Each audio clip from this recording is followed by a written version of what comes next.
السلام عليكم ورحمة الله وبركاته.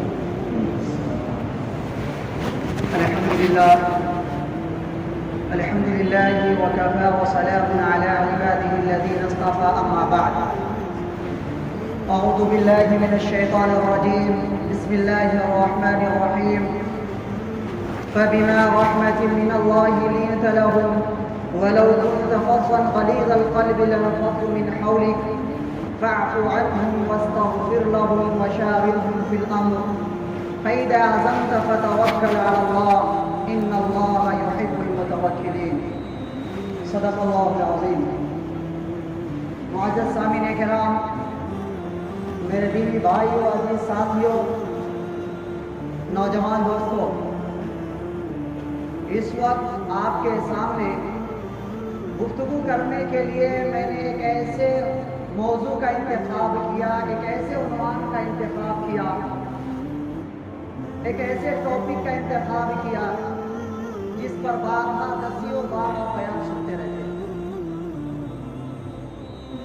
پر یہ موضوع وقت کی ضرورت ہے، یہ ٹاپک ہر وقت کی ضرورت ہے. جب تک کہ معاشرے میں سدھار نہ آ جائے، معاشرے میں اصلاح نہ ہو جائے، اس وقت تک کے اس موضوع کو بولتے رہنا چاہیے. وہ موضوع ہے اللہ.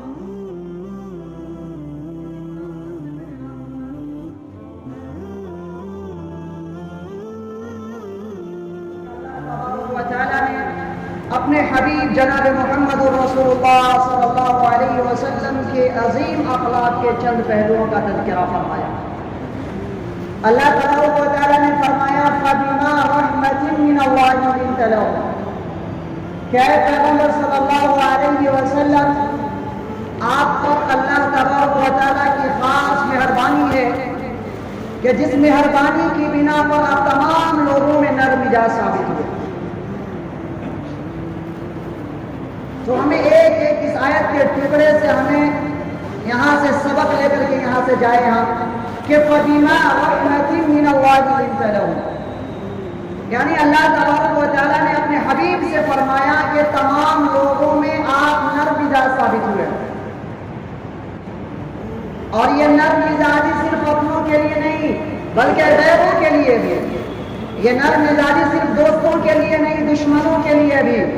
یہ نرم مزاجی صرف بڑوں کے لیے نہیں، چھوٹوں کے لیے بھی. یہ نرم مزاجی صرف آزاد لوگوں کے لیے نہیں بلکہ غلاموں کے لیے. تمام انسانی طبقات میں آپ صلی اللہ علیہ وسلم نرم مزاج ثابت ہوئے. تو یہاں بھی مسلمانوں کو چاہیے کہ نرم مزاج بن کر کے رہے. اس سے ہمیں پیغام یہ دیا جا رہا ہے کہ انسان مسلمان نرم مزاج بن کر کے اس دنیا میں زندگی گزارے. اس کے آگے اللہ تبارک و تعالیٰ نے فرمایا وَلَوْ كُنْتَ فَظًّا غَلِيظَ الْقَلْبِ، کہ اگر آقا صلی اللہ علیہ وسلم سخت دل ہوتے، سخت مزاج ہوتے، لَانفَضُّوا مِنْ حَوْلِكَ، تو ارد گرد جو صبح شام صحابہ بیٹھا کرتے تھے، آپ کے آپ میں رہا کرتے تھے، وہ کب کا کب آپ کو چھٹ گئے ہوتے. آپ اندازہ کرتے کہ کوئی سخت دل انسان ہے، سخت مزاج انسان ہے، اس سے کوئی انسان گفتگو کرنا نہیں چاہتا، اس سے بات کرنا نہیں چاہتا کوئی انسان، کیونکہ اسے ڈرتا ہے کہ یہ بہت بد کلامی کرتا ہے، یہ سخت مزاج انسان ہے. تو قرآن نے کہا وَلَوْ كُنْتَ فَظًّا غَلِيظَ الْقَلْبِ لَانفَضُّوا مِنْ حَوْلِكَ، کہ آقا اگر سخت دل ہوتے تو صحابہ کب کا کب ان سے چھٹ گئے. تو اس سے ہمیں یہ میسج مل رہا ہے کہ ہم بھی نرم مزاج بن کر کے اس دنیا میں زندگی گزاریں. اس کے آگے اللہ تبارک و تعالیٰ نے فرمایا فَاعْفُ عَنْهُمْ، یہ جو آپ کے ماتحتی میں ہیں، جو آپ کے ارد گرد رہتے ہیں، اگر ان سے کوئی غلطی ہو جا رہی ہے تو آپ انہیں معاف کر دیجیے. انہیں ٹارگٹ مت بنائیے، انہیں پلاننگ کے تحت بےعزت مت کیجیے. فَاعْفُ عَنْهُمْ، انہیں معاف کر دیجیے.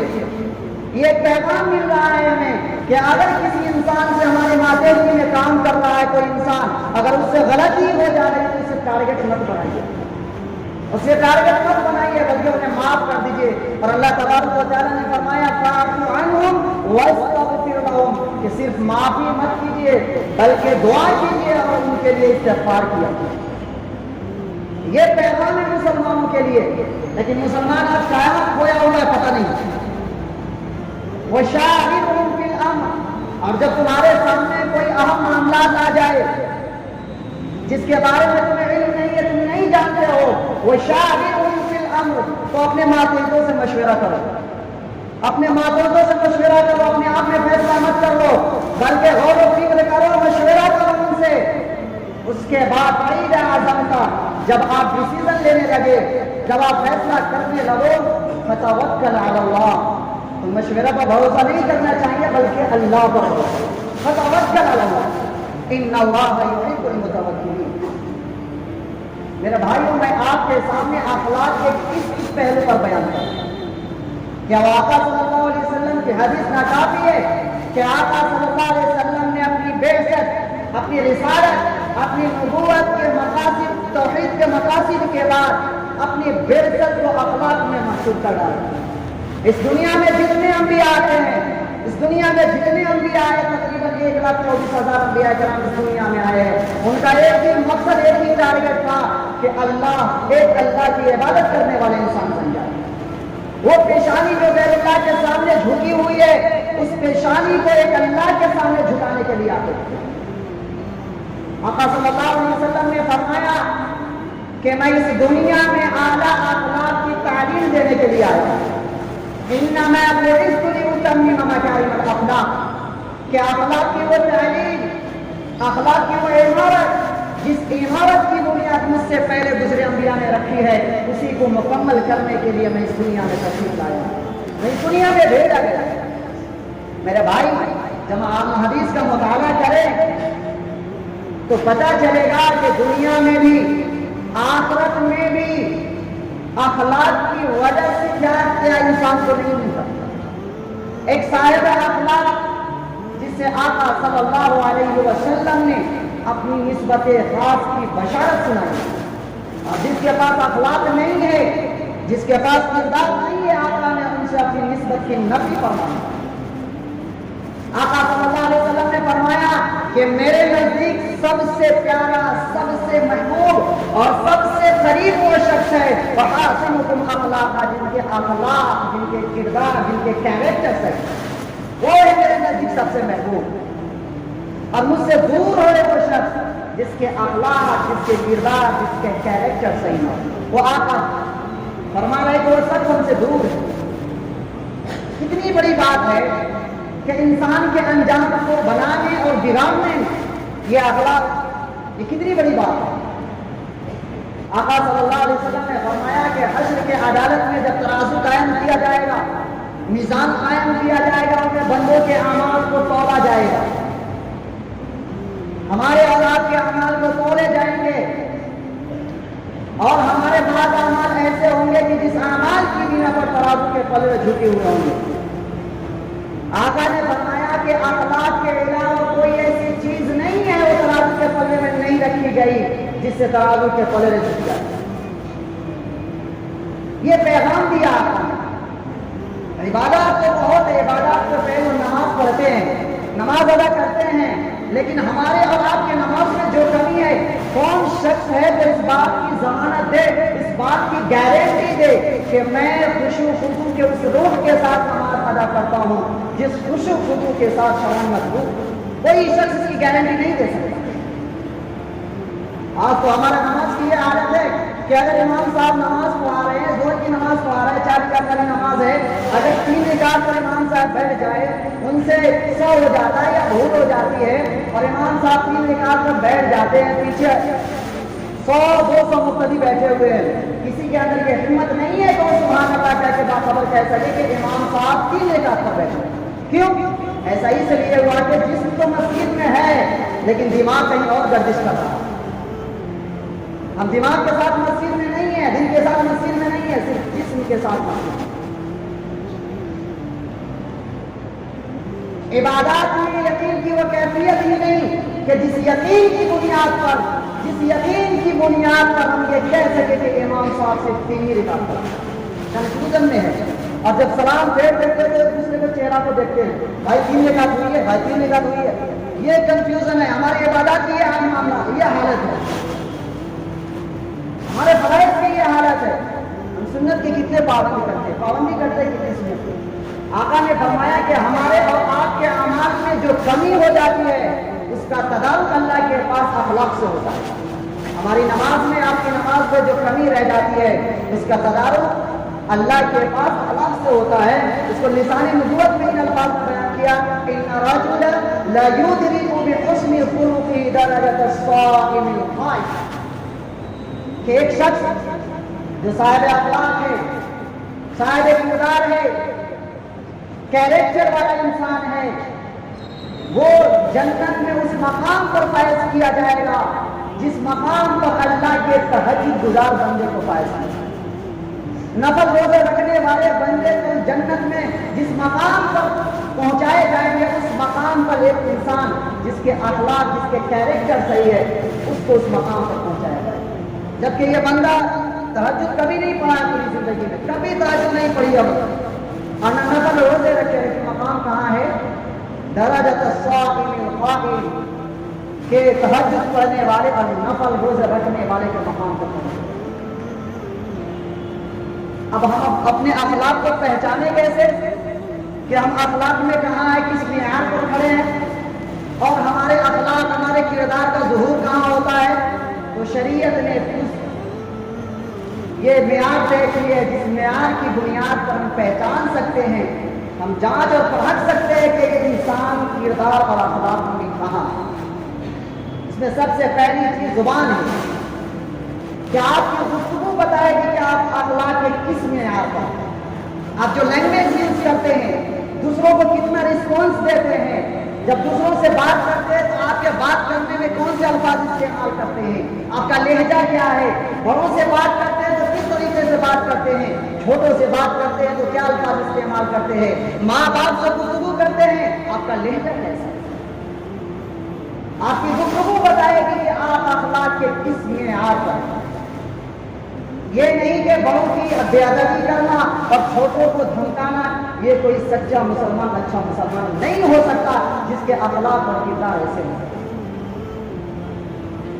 ایک اچھا مسلمان وہ ہے جس کے اخلاق صحیح ہو، جس کی گفتگو کرنے کا سلیقہ ٹھیک ہو، سلیقے سے گفتگو کرتا ہو وہ شخص.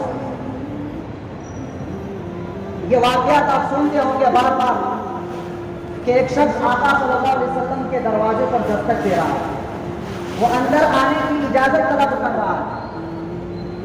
آقا نے فرمایا کون؟ ادھر سے جواب آیا بڑا شخص. آقا نے فرمایا بئس اخو الاسیر، کہ یہ جو انسان دروازے کے باہر کھڑا ہے، یہ انسان جو اندر داخل ہونے کی اجازت طلب کر رہا ہے، وہ مدینے کے معاشرے کا سب سے برا انسان ہے. کیا کہہ رہے ہیں؟ مدینے کے معاشرے کا سب سے برا انسان. آقا اجازت دے رہے کیونکہ آقا کے پاس کوئی آ کے واپس نہیں جانے دیتے، جس سے بات گفتگو کرتے ہیں. وہ انسان اندر آتا ہے تو باہر کا ریئیکشن یہ ہے کہ مدینے کے معاشرے کا سب سے برا انسان ہے. وہی انسان جب اندر داخل ہو جاتا ہے، آقا ایسے گفتگو کرتے، گفتگو کرنے کا سلیقہ کیا ہے، اتنی میٹھی گفتگو کر رہے ہیں، ایسے لگ رہا ہے کہ الفاظ نہیں شکل. اب عائشہ رضی اللہ تعالی عنہ پریشان ہے کہ یہ بندہ باہر جو ہے، یہ شخص باہر اجازت طلب کر رہا ہے اندر داخل ہونے کا، اور آقا کا ریئیکشن یہ ہے کہ یہ مدینے کے معاشرے کا سب سے برا انسان ہے، اور وہی انسان جب اندر داخل ہوا تو گفتگو کرنے کا طریقہ ہی الگ ہے. پریشان ہے. جب وہ انسان گفتگو کر کے چلا جاتا ہے، وہ شخص گفتگو کر کے چلا جاتا ہے، حضرت عائشہ رضی اللہ تعالی عنہا اپنی پریشانی کو بیان کرتی ہے کہ وہ انسان جب اجازت طلب کر رہا تھا تو آپ کا ریئیکشن کچھ اور تھا، اور جب وہ انسان یہاں سے چلا گیا ہے تو میں آپ سے پوچھ رہی ہوں کہ آپ کا معاملہ اس کے ساتھ گفتگو کرنے کا کچھ اور ہی تھا. تو آقا نے فرمایا یا عائشہ ومتا وجدتنی فاحشہ، کہ اے عائشہ کیا میری پوری زندگی میں تو نے دیکھی کہ میں کسی کے ساتھ بدسلوکی بدزبانی کی؟ کبھی آقا نے کسی کے ساتھ بدزبانی بدسلوکی کبھی نہیں کی. آپ کو معلوم ہے کہ آقا کتنے رحم دل تھے، نرم مزاج تھے کہ انسان مسجد میں آ کے پیشاب کر رہا ہے، صحابہ غصے میں ہیں، آقا کہہ رہے ہیں کہ نہیں پہلے ان کو پیشاب کرنے دو، پریشانی ہوگی. جب وہ انسان پیشاب کر لیتا ہے، آقا کہتے ہیں کہ یہ خدا کا گھر ہے، یہ عبادت کی جاتی ہے، یہاں اس طرح کا معاملہ نہ کرتے تھے. وہ انسان خوشی خوشی چلا جاتا ہے کہ مجھے کچھ نہیں کیا، میں تو اس کے عبادت گاہ میں جا کے پیشاب کر دیا، لیکن اس کے اوپر ایسا اٹریکشن، ایسا اثر ہوا ہے کہ وہ انسان اپنے ساتھ ساتھ کتنوں کو لا کر مسلمان بنا دیا۔ ہمارا اخلاق، ہمارے اخلاق کو دیکھ کر غیر دین کھاتے ہیں، غیر شرمندہ ہوتے ہیں کہ یہ مسلمان ہیں، ان کے اخلاق کیریکٹر کیسے ہیں۔ ایک ہمارے آقا جناب محمد رسول اللہ صلی اللہ علیہ وسلم نے ہمیں پیغام دے کر کے گیا، انما بعثت لاتمم مکارم الاخلاق، کہ میں اس دنیا میں بھیجا گیا ہوں اعلیٰ اخلاق کی تعلیم دینے کے لیے، اسلام کو بدنام کرنے کے لیے نہیں۔ اپنے اخلاق کے ذریعے سے آج ہم مسلمان تو کہلاتے ہیں، اپنے اخلاق کے ذریعے سے اسلام کو بدنام کرتے ہیں۔ میرے بھائیوں، غور کرنے کی ضرورت ہے کہ آقا ان کے ساتھ کیا کر رہے ہیں۔ گفتگو کرنے کا سلیقہ ہی ہے۔ آج نیو جنریشن کالج والے، یونیورسٹیز والے جو بچے ہوتے ہیں، ان کے والدین ان کے پیرنٹس سے جا کر کے پوچھے ان کے ساتھ کیسا سلوک کرتے ہیں۔ گھوٹ گھوٹ کر کے زندگی گزار رہے ہیں، ان کے والدین گھوٹ گھوٹ کے زندگی گزار رہے ہیں، زبان اپنی، دانت اپنی، لیکن وہ انسان کچھ بول نہیں سکتا ہے، وہ گھوٹ گھوٹ کر کے زندگی گزار رہا ہے۔ انشاءاللہ زندگی رہی تو آنے والے جمعے یا اس سے بعد میں اس پہ گفتگو کروں گا انشاءاللہ ہوگا کہ آج جو نیو جنریشن ہے آج اپنے پیرنٹس کے ساتھ کیسے سلوک کر رہے ہیں۔ اخلاق کو پہچاننے کا دوسرا معیار یہ ہے کہ آپ کو سلوک بتائے گا کہ آپ اخلاق کے کس معیار پر، آپ غریبوں کے ساتھ، یتیموں کے ساتھ، مسکینوں کے ساتھ آپ کا سلوک کیا ہے، آپ کا کردار کیا ہے، آپ ان کے ساتھ کیسا رویہ اختیار کر رہے ہیں۔ آپ کے معاشرے میں غریب، یتیم، کمزور، بیوائیں، گمنام لوگ سب موجود ہیں، آپ ان کے ساتھ کیسا سلوک کر رہے ہیں، یہ بتایا کہ آپ اخلاق کے کس مقام پر کھڑے ہیں۔ اللہ کے رسول صلی اللہ علیہ وسلم نے فرمایا شر الطعام طعام الولیمہ، کہ سب سے بدترین دسترخوان اور سب سے بدترین دعوت وہ ہے جس میں بلایا جائے کس کو، جو انکار کرتا ہو۔ یدعا الیہ من یاباہا، کہ جو انکار کرے اس کو بلایا جائے، ویمنعوہا من یاتیہا، اور جو آنا چاہے اس کو روکا جائے۔ ایک انسان، ایک امیر انسان ہے، مالدار انسان ہے، ان کو انویٹیشن کارڈ دے کر بار بار اصرار کیا جائے کہ آپ میرے دعوت میں آئے۔ ایک غریب انسان ہے جو آنا چاہ رہا ہے لیکن اس کو نہیں، وہ لانا نہیں چاہتا۔ سب سے بدترین دعوت اور سب سے بدترین دسترخوان یہ آقا نے یہ فرمایا۔ حضرت زائد رضی اللہ تعالیٰ عنہ ایک صحابی ہے، دیہاتی صحابی، بدوی صحابی، دیہاتی صحابی ہے جو بہت غریب ہے، شکل سے بھی صحیح نہیں ہے، لیکن وہ جب بھی آقا کے پاس آتے تھے تو کچھ ہدیہ تحفہ سبزیاں پھل لے کر کے آیا کرتے تھے، اور جب وہ واپس جایا کرتے تھے تو آقا صلی اللہ علیہ وسلم انہیں بھی کچھ تحفہ دے دیا کرتے تھے۔ ایک غریب، ایک بدوی دیہاتی صحابی، شہری نہیں ہے، دیہاتی ہے، ان سے دیکھیے محبت آقا کس طرح کر رہے ہیں۔ وہ انسان دیہات سے سبزیاں لے آ کر کے مارکیٹ میں بیچ رہا ہے، وہ بازار میں آ کر کے اپنی سبزیاں کو بیچ رہا ہے وہ انسان۔ آقا کی نظر پڑی حضرت زائد رضی اللہ تعالیٰ عنہ پر، آقا نے پیچھے سے جا کر کے ان کے آنکھ پر اپنے دستے مبارک کو رکھ دیا۔ حضرت زائد رضی اللہ تعالیٰ عنہ کہتے ہیں کہ کون؟ پھر حضرت زائد رضی اللہ تعالیٰ عنہ محسوس کر لیے کہ اتنی محبت کرنے والا شخص کوئی ہوگا، وہ آخری نبی صلی اللہ علیہ وسلم۔ پھر حضرت زائد رضی اللہ تعالیٰ عنہ اپنے پشت کو، اپنے پیٹھ مبارک کو آقا کے سینے سے چمٹایا اور گفتگو کو لمبی کری تاکہ کچھ دیر تک کے آقا کے سینے سے میں چمٹا۔ کون ہے یہ؟ ایک دیہاتی صحابی، ایک غریب صحابی، اور آقا نے مذاق میں کہا کہ اس کو کون خریدے گا؟ حضرت زائد رضی اللہ تعالیٰ عنہ کہتے ہیں کہ آقا آپ مجھے بیچیں گے تو بہت کم قیمت دے گا مجھے، آپ پیسہ نہیں زیادہ نہیں دے پائیں گے۔ تو جناب محمد رسول اللہ صلی اللہ علیہ وسلم نے فرمایا کہ ظاہر دنیا میں تمہاری کوئی قیمت نہیں ہے، دنیا میں تمہاری کوئی قیمت نہیں، لیکن اللہ کے یہاں سے بہت قیمتی ہے۔ تو یہ نہیں کہ کوئی غریب انسان ہے تو اس کو گری ہوئی نگاہ سے دیکھا ہے، نہیں میرے بھائی، یہ ایک ایک پیغام ہے۔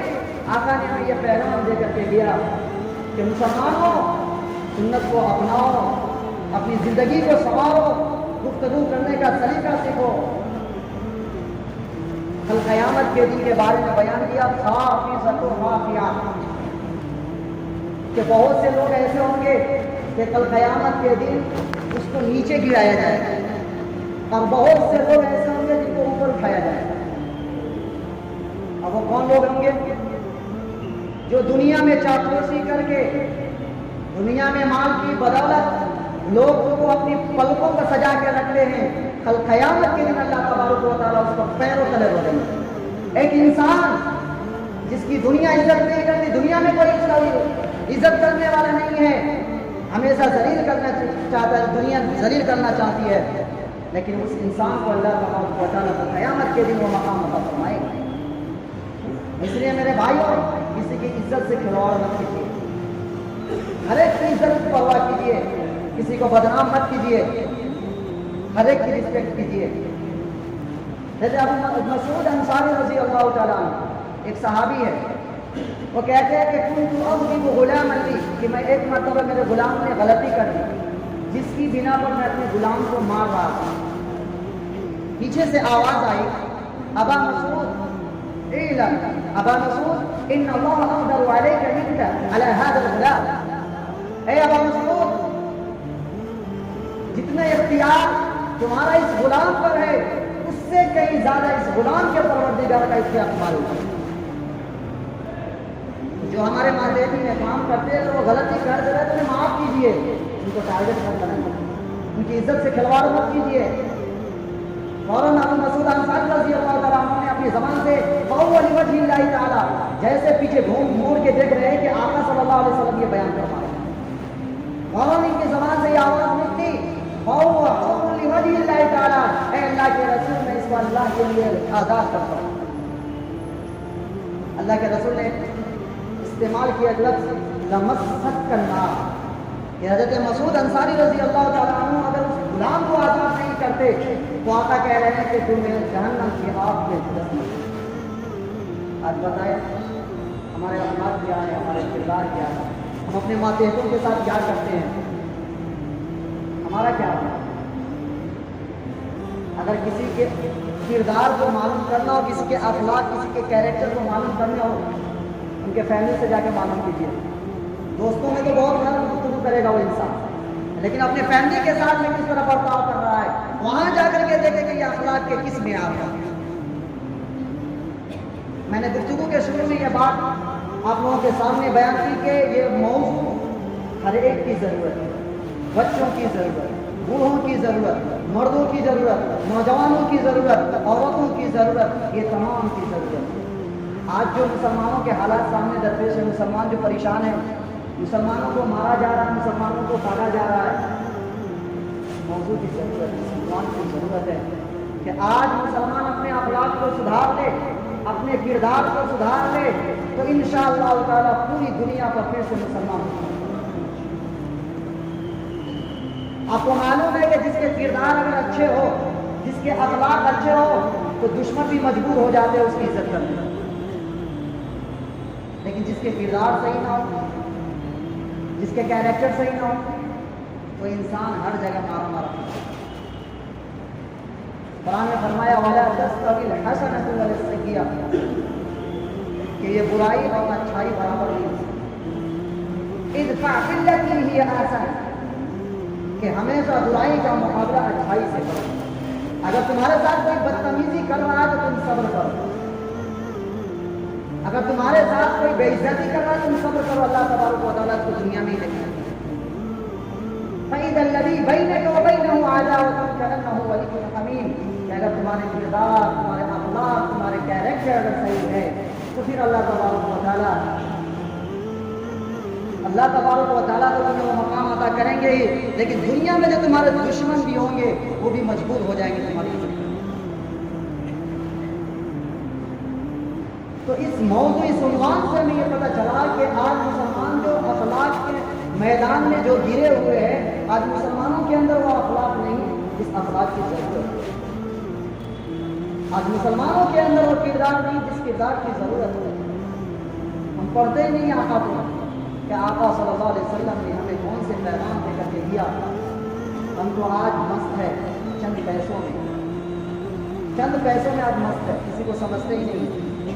اللہ نے کچھ مال دے دیا ہے، سمجھتے ہی نہیں، جبکہ اللہ تبارک و تعالیٰ نے قرآن میں کھول کر کے کہہ دیا انما اموالکم و اولادکم فتنہ، مال اور اولاد یہ دونوں آزمائش ہے، ہم سمجھتے نہیں ہیں، تھوڑا سا مال ہو جائے بس ہم اپنے آپ میں بہت بڑے۔ اس لیے دعا کریں کہ اللہ تبارک و تعالیٰ ہم سبوں کے اندر وہ اخلاق پیدا کرے، اللہ تبارک و تعالیٰ جن اخلاق کے ذریعے سے ہم اسلام کو پوری دنیا میں پھیلا سکیں، اسلام کو پوری دنیا میں پھیلا سکیں۔ واللہ میں کہہ رہا ہوں کہ آج بھی مسلمان اپنے اخلاق کو، اپنے کردار کو درست کر لے، نبوی اخلاق میں اگر مسلمان آج بھی آ جائے تو مسلمان پوری دنیا پر حکومت کرے، پوری دنیا پر مسلمان حکومت کرے۔ آپ نے یہ بات بھی سنی ہوگی کہ کردار سے پہلا ہے اسلام علی، تلوار سے نہیں، اخلاق سے۔ پوری دنیا میں جو اسلام ہم دیکھ رہے ہیں مسلمان ہیں، وہ اخلاق کی بدولت پوری دنیا میں،